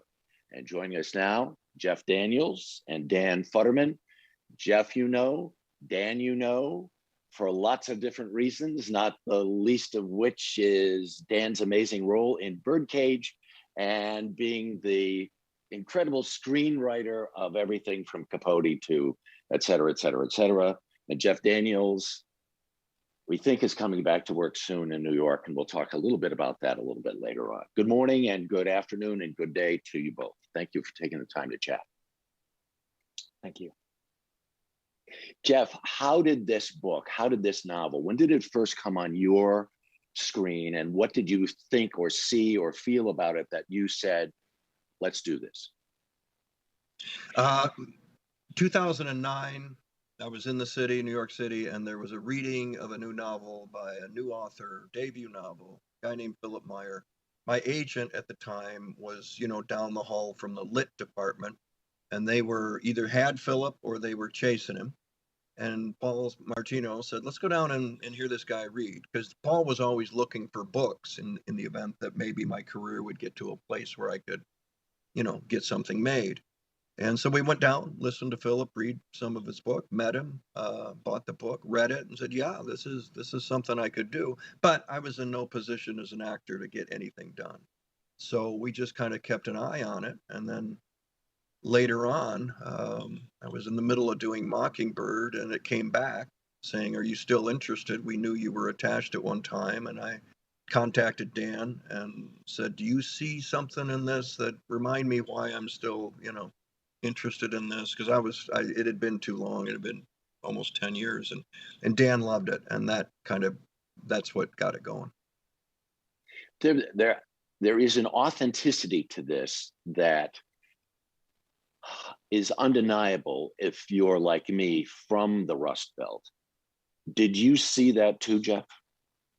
I did. I think more so now than maybe back then. I still live in Michigan. I'm around these people.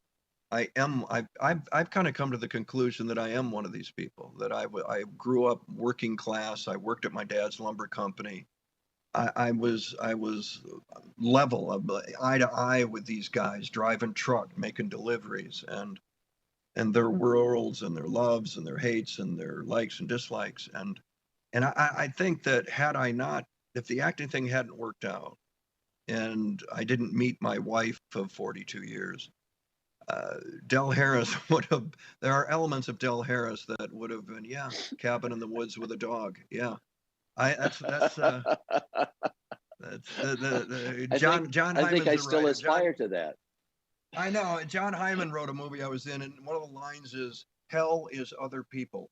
And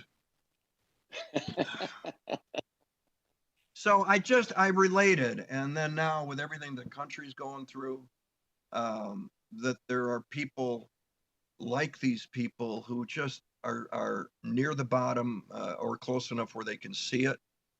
They're still good people.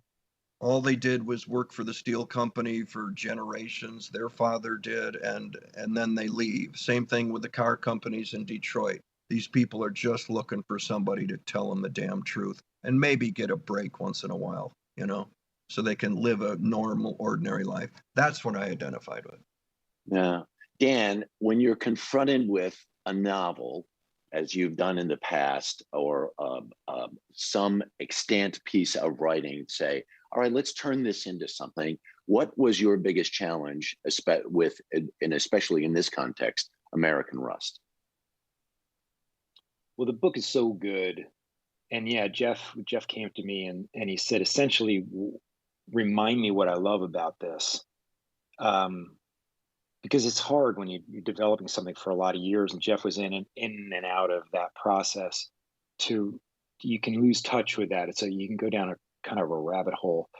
And Philip wrote this book in a kind of a first person that jumps from character to character, and so in a lot of interior monologue. And so for one, it was turning that into dialogue, and then there's a choice of what works and what doesn't on film. Is a choice of what relationships to develop essentially as they are in the book, or to change completely for various reasons. The best email I got was when Philip saw the pilot and said, "Wow, I love what you've done with this." I mean, what a pleasure and what a sigh of relief, because he wrote something beautiful, and you want to expand on it, but you don't want to screw it up. Right. Dan, I think, especially from my perspective, as I say, coming from the Rust Belt, I see so many portrayals of that place that feel to me as not, well, I'll just say it, feel false, feel like we're from 30,000 feet and we're looking down on you some way. Dan, as a writer, what was your responsibility to actually give voice to the people that Jeff was describing just a little while ago? Part of it is that a lot of the stories of middle America, I guess, are told, it seems to me, from an outsider's perspective, which is not necessarily a bad thing to do. There are great shows made like that. Ozark is one of them, where people from metropolitan area are plunked down for whatever reason in a foreign land. And so it's told essentially from their perspective. That's a terrific show. That's their choice, and that's fine. This is a very different kind of show. It's an insider view of it, and there's hopefully no filter. Look, I don't think people are all that different from one another, and I wanted to try to inhabit each of the characters. As I was writing it, Adam Rapp is co-showrunner. Adam's from Joliet, Illinois, and so he was kind ding, of ding, ding, ding, ding, ding, ding. Yeah, he's like a truth tester. That's that place. Yeah, in the room. And his mom was he was raised by a single mom who is a prison nurse for many, many, many years, and so having Adam both in the room and writing scripts and doing some rewriting when it needed to be done was essential. And so there was a lot of, Adam, what do you think of this? And he'd say yes or no. Both with expanded stories that we did and with dialogue that was written from events in the novel. So people are people, and then also Adam is a huge. Well, for those who don't know, Joliet is home of Stateville Prison, and all you need to know is Stateville Prison to know the rest of the story. Jeff, I need to talk to you about this police chief you play, because he acts like he's the moral compass of this town, but at the same time, he's he's absent true north on his compass. Sure. He it's very interesting because there's a scene in the show where they're in the medical examiner's room, and there are all the lines of all the bodies that have been collected, and the cause of death is drug overdose, drug overdose, drug overdose, drug overdose, drug overdose, and then finally a homicide.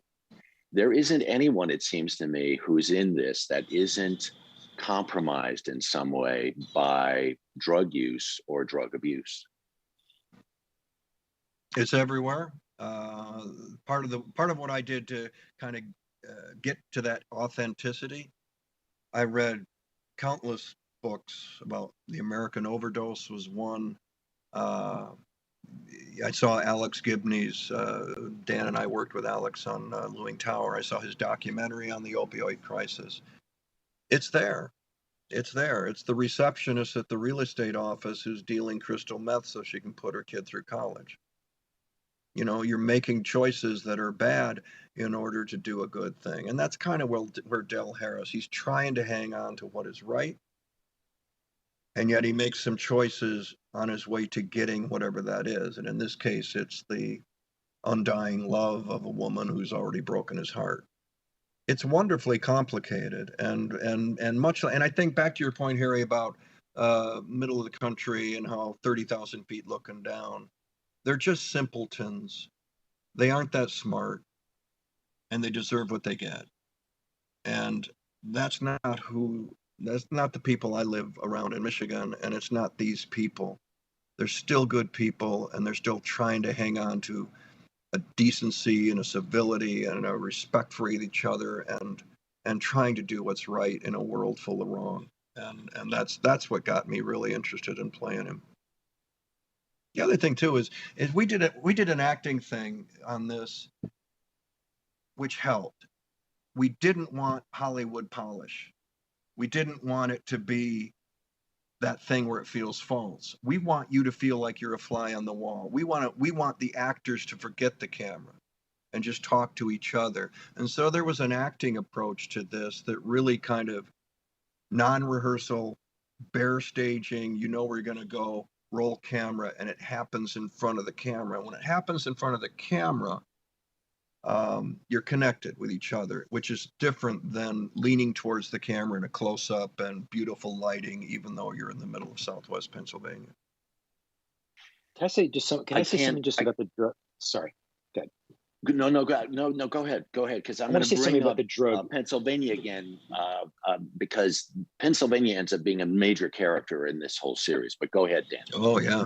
I just want to say something about the drug use. There's a line in the pilot where the judge says, everybody in the hollers on one thing or another. To me, this is a comment not just about illicit drugs, and it's a comment about America generally. I mean, what he's referring to. He's on diabetes medication. He just injected himself in the stomach with insulin. Grace is taking Advil. I am on two different medications, one for heart condition and one for seizure disorder. My wife takes something else. I bet you guys are on something. It's and how many kids do we know are on some ADD medication? Or it's a comment about America, not just about this place where, yes, there's also an opioid issue. And so there have been some comments about this, and I think a misunderstanding about this, that, everybody's on opioids in the show. And it's absolutely not true. It's America has a prescription drug issue that is absolutely pervasive. And that's part of what I was saying about not looking down on this. This speaks to everywhere. This speaks to Brooklyn, where I'm living, in different ways than it may speak to Southwest Pennsylvania, but it speaks to it. It is. So let's talk about Pennsylvania for a second, because the novelist, Philip Meyer, is from the Baltimore area, but he saw some of this decline that we've seen all over the country. It's even it's rural America. It's all over the place. But he said, I don't want this in Baltimore. So he goes to do this discovery in the Pittsburgh area. And to be able to see these things those hills, the Monongahela River, the rusted out hulks of former industrial America, from my perspective, creates its own character and gives that extra level of authenticity to all of this. Jeff. Exactly. It's as much a character in the thing as I am. It really is. It was essential that we shoot it there, and I was glad Showtime stuck to their guns and put it there, even in the middle of the pandemic.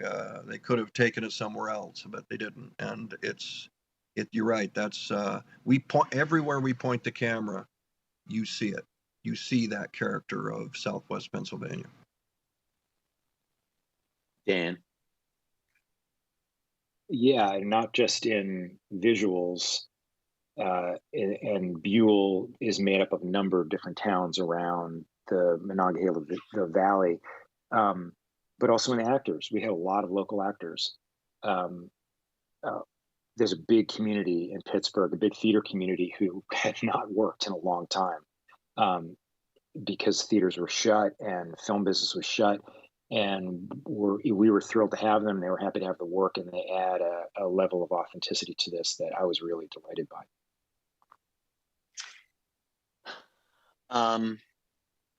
Let me just ask Jeff one more question, because as I've said earlier, he used to have a job here in New York, and I understand. Are you coming back to that job, or do you want to come back to that job?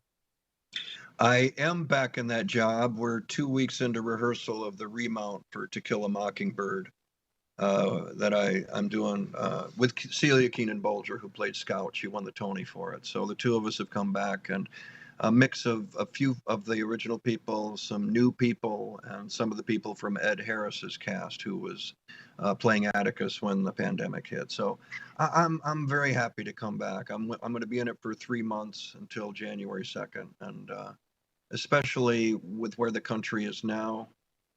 When I did it before for a year, it was before the election, before George Floyd, before all of that. I'm real interested to see the power of the play and what Bart Shear is doing with the little bit of restaging.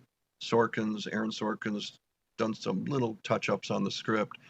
It has the chance to be as powerful, if not more powerful, a production than before, simply because of the way that we're addressing white blindness, which is something that everybody in the country is now aware of. Isn't it something to think about a novel that was written that long ago that is, from that perspective, as current as the second it was written, and that we're still living with, and yeah, very much and even around more us so still. with after George Floyd's murder, it's white people are called on the carpet, and yes, this is a white point of view from the book and from Aaron Sorkin and from me. It's a white point of view, and we're doing the show predominantly for a white audience every night on Broadway, pretty much, and they're the ones who need to hear it. Some of them were preaching to the choir, but there are others that are confronting the fact that maybe they weren't aware. Maybe they should read some Isabel Wilkerson and Carol Anderson and Ta-Nehisi Coates. Maybe they should get caught up with what's really went on in America, and maybe this new America that we're all headed towards maybe I have to stand up just like Atticus Finch does in Aaron's play of the book. Maybe I need to stand up and be counted as someone who wants to write the original sin, which is, right or wrong, that's been going on for 400 years. Well, that sounds like a benediction to me. This has been a session of the Atlantic Festival. Jeff Daniels, Dan Futterman. I got some goosebumps at the end there, pal. Really good to see you both. And there's so much more that can be seen in the Atlantic Festival. I'm Harry Smith from NBC News, and we thank you for joining us.